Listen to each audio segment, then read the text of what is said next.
My name is Ann-Marie Fluit. I'm from the Netherlands. I contemplated for 2 seconds to do this in Norwegian, but I don't think you'd understand, so bear with me.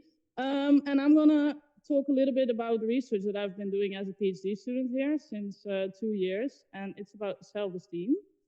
And I titled my talk, High Self-Esteem, Good for Me, but Bad for Others. But before we go into that, maybe I should first say what self-esteem actually is. So there are different types of self-esteem. And the way we think about it usually is in terms of general self-esteem.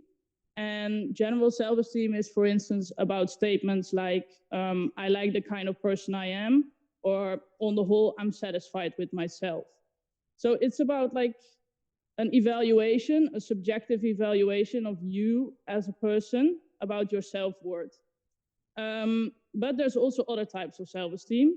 For instance, social self-esteem, and that has to do with like how popular you are or how popular you think you are.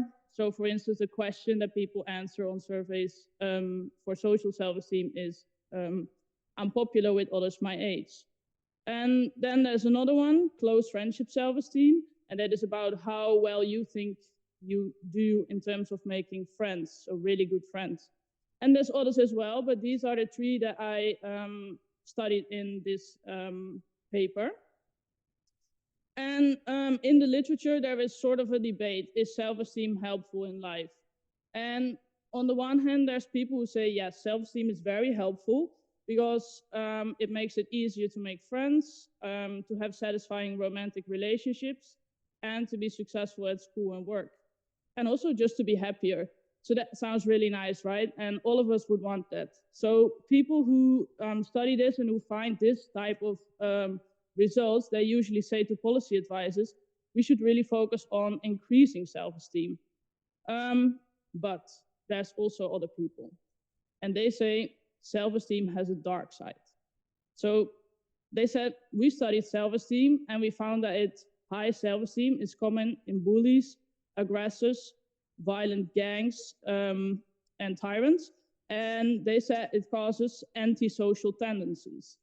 So they say we should not focus on increasing self-esteem because then we will create a society full of bullies and tyrants. And we would not want that, of course. So that is why I thought, okay, so self-esteem, is it good for me, but then bad for others? Because, high self-esteem makes you feel good about yourself, right?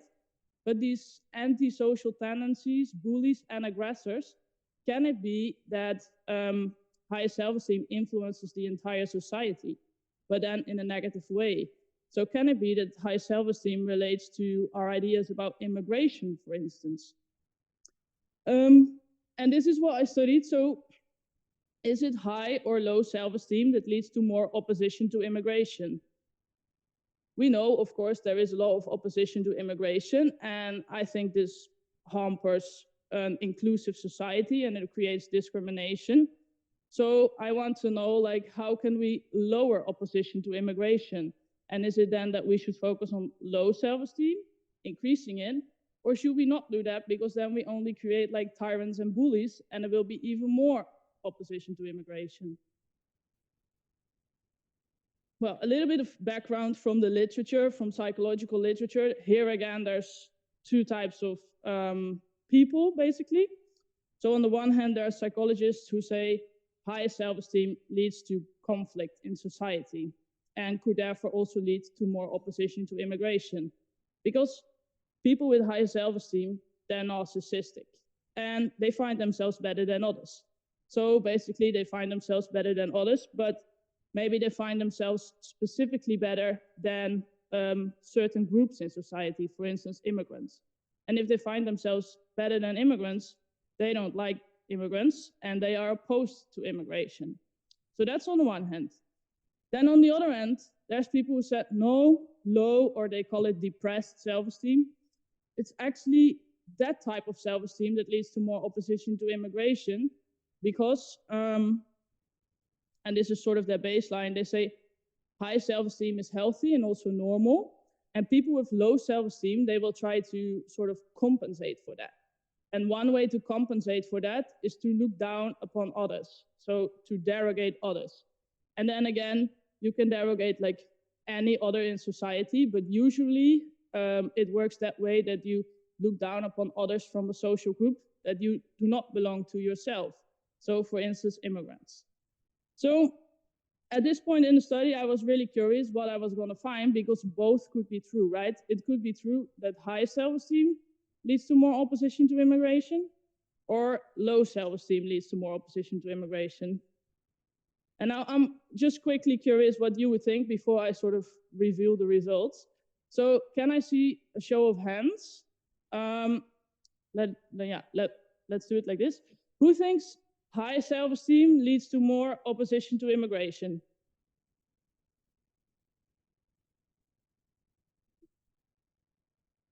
Not many. What? Yeah. So who thinks high self-esteem, people who are high in self-esteem, are more against immigration? Couple. Okay, but who thinks it's actually people with low self-esteem who are more against immigration? Okay, way more. You're smart. Okay, but before I reveal the results, I should first say how we studied this. So I had the opportunity to work with really unique study where people were followed across the life course, as we call it. So more than 2,000 Norwegians, they answered the same question 5 times in their lives. So one time in 1992, I know that's really long ago, I was also not born. But the last time in 2020, and that was when I started working here. And at the first time point, they were 15 years old, and at the last time point, they were 43 years old. And then we made these statistical models to see how their self-esteem develops over the life course. And then we tried to see, okay, is it then high and increasing self-esteem that leads to more opposition to immigration? Or is it low and decreasing self-esteem that does this? And these are the questions that we answered.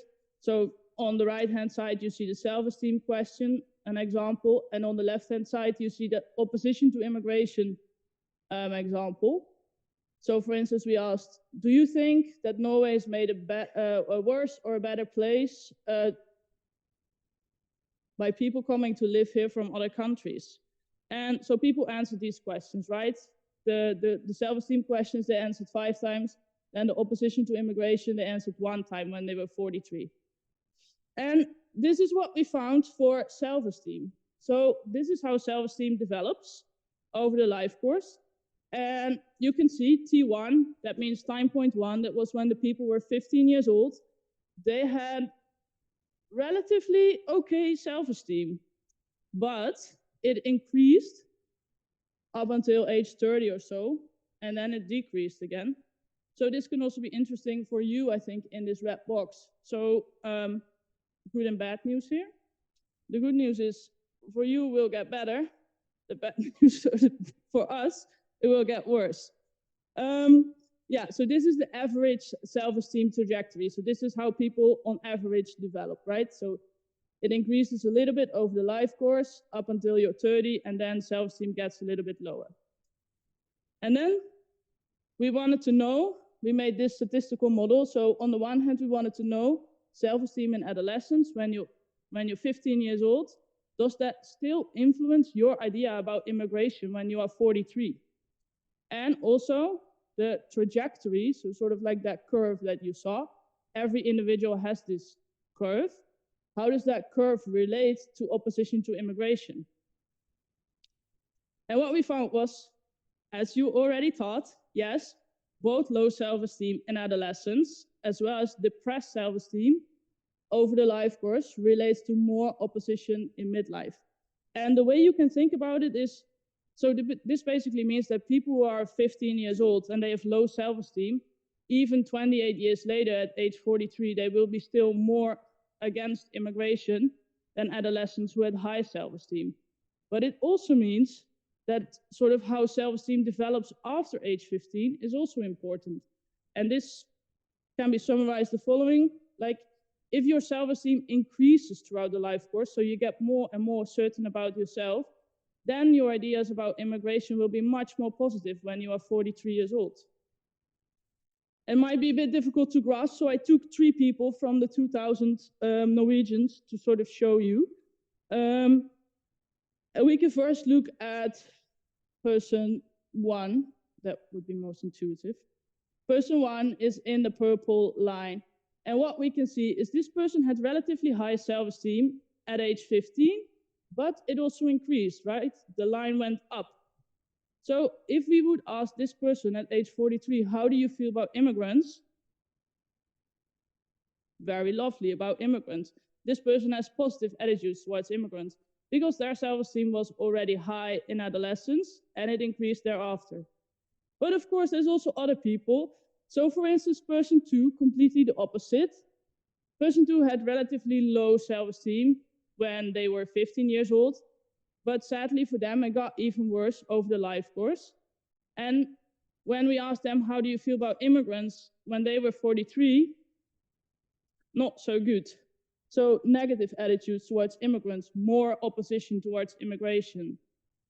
But it's a little bit more complicated than that, because it can also happen that one person has really high self-esteem in adolescence, right?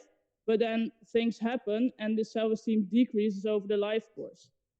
And basically with those type of people, we see that they have a bit of like neutral attitudes towards immigrants. So they're not really pro-immigration, but also not really against. But if I would have to come back and conclude, I would say high self-esteem, good for me and good for others. And that leads to my conclusion. I think that from my study, we see that high self-esteem is important in adolescence, but also thereafter, because that trajectory also influences how people feel towards immigration later in life.